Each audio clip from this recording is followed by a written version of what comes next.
Hello, dear teachers. Today, let's talk about how to make your literacy stations more engaging. There are many ways to structure literacy stations, but one of my favorite station activities is called task cards with images. The reason why this works so well in elementary classrooms is because it caters to visual and interactive learning styles. And let's face it, kids love being able to complete tasks by using images. To implement this method, you'll need to prepare some image task cards. You could make these yourself, or you could purchase a set like this one. This set has everything you need to get started right away.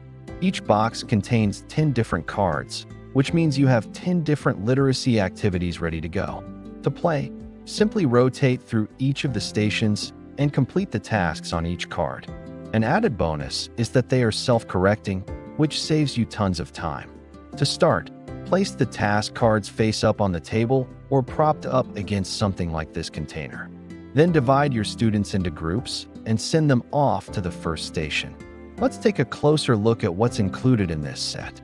The first card asks students to sort these pictures into the categories provided. A great thing about this is that students have to look closely at the images and make decisions based on very specific attributes. It also promotes discussion as students have to justify their reasoning. If you wanted to increase the challenge, you could ask students to sort the images into as many categories as possible. The next card asks students to find the rhyming word for each picture. Students can either circle the correct answer or cross out the incorrect options. Either way, this activity helps students practice their phonics skills while also expanding their vocabulary. Card number 3 asks students to identify which word does not belong and cross it out. This activity challenges students to think about the meaning of each word and how they are related. For example, the words happy, sad, and triangle describe feelings, but triangle is a shape.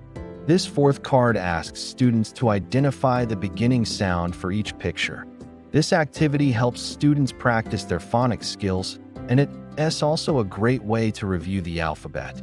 To differentiate, you could have some students say the beginning sound, and then have them write the corresponding letter. The fifth card asks students to identify the rhyming family for each picture. This activity is similar to the third one, but it challenges students to think about the sound each word makes rather than its meaning. The sixth card asks students to read the sentence and draw a line to match the beginning sound. This activity is great for students who are learning to read because it helps them see the relationship between letters and sounds. The seventh card asks students to read the sentence and color the object that begins with the target sound. This is another great activity for students who are learning to read. It gets them thinking about the meaning of the words as well as the beginning sound. Card number 8 asks students to read the sentence and write the missing beginning sound. This is a fun way for students to practice their spelling and reading skills. The ninth card asks students to read the sentences and match the beginning sound. This is a fun way for students to review beginning sounds and practice their reading skills. And the 10th card asks students to read the sentences and highlight the beginning sound. This is another great activity for students who are learning to read. It helps them focus on the beginning sound of each word. As you can see, there are endless possibilities when it comes to using task cards with images in the classroom. So get creative and have fun with it. Your students will love it. Just a few things to keep in mind when using task cards with images. First, make sure the activity is age-appropriate. Younger students may need simpler tasks while older students can handle more complex tasks. Second, incorporate student input. Ask students to help create the task cards or to suggest tasks that would be challenging for their classmates. Third, encourage collaboration. Students learn best when they work together. Fourth, use colorful, tactile materials or visual aids. This will help students stay engaged and motivated. And fifth, provide opportunities for students to reflect or present their work. This will help students think about what they have learned and how they can use it in the future. Remember to modify the approach to suit diverse learners.